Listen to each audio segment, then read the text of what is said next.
ವೈದ್ಯರೆಂದು ಹೇಳಿಕೊಂಡು ಅನರ್ಹ ವ್ಯಕ್ತಿಗಳು ನಡೆಸುತ್ತಿರುವ ಕ್ಲಿನಿಕ್ಗಳ ವಿರುದ್ಧ ತಕ್ಷಣ ಕ್ರಮ ಕೈಗೊಳ್ಳುವಂತೆ ಕರ್ನಾಟಕ ಹೈಕೋರ್ಟ್ ರಾಜ್ಯ ಸರ್ಕಾರಕ್ಕೆ ಕಟ್ಟುನಿಟ್ಟಿನ ನಿರ್ದೇಶನ ನೀಡಿದೆ.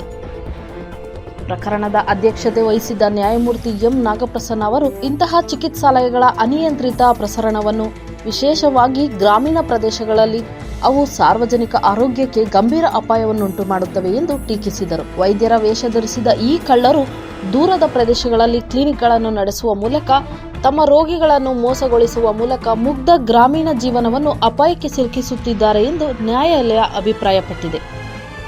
ಇಂತಹ ಕಾನೂನು ಬಾಹಿರ ಅಭ್ಯಾಸಗಳ ಹೆಚ್ಚಳವನ್ನು ತಡೆಯುವಲ್ಲಿ ರಾಜ್ಯದ ನಿಷ್ಕ್ರಿಯತೆಯ ಬಗ್ಗೆ ನ್ಯಾಯಮೂರ್ತಿ ನಾಗಪ್ರಸನ್ನ ಅವರು ಅಪನಂಬಿಕೆ ವ್ಯಕ್ತಪಡಿಸಿದರು. ತನ್ನ ಆದೇಶವನ್ನು ಆರೋಗ್ಯ ಮತ್ತು ಕುಟುಂಬ ಕಲ್ಯಾಣ ಇಲಾಖೆಯ ಕಾರ್ಯದರ್ಶಿಗೆ ಕಳಿಸುವಂತೆ ನ್ಯಾಯಾಲಯವು ರಿಜಿಸ್ಟ್ರಾರ್ಗೆ ನಿರ್ದೇಶನ ನೀಡಿತು. ಅನರ್ಹ ವ್ಯಕ್ತಿಗಳು ನಿರ್ವಹಿಸುವ ಚಿಕಿತ್ಸಾಲಯಗಳನ್ನು ಗುರುತಿಸಿ ಮುಚ್ಚಲು ಇಲಾಖೆಗೆ ಸೂಚನೆ ನೀಡಿತು. ಕೈಗೊಂಡ ಕ್ರಮಗಳ ವರದಿಯನ್ನು ನ್ಯಾಯಾಲಯಕ್ಕೆ ಸಲ್ಲಿಸುವಂತೆಯೂ ಅದು ಆದೇಶಿಸಿದೆ.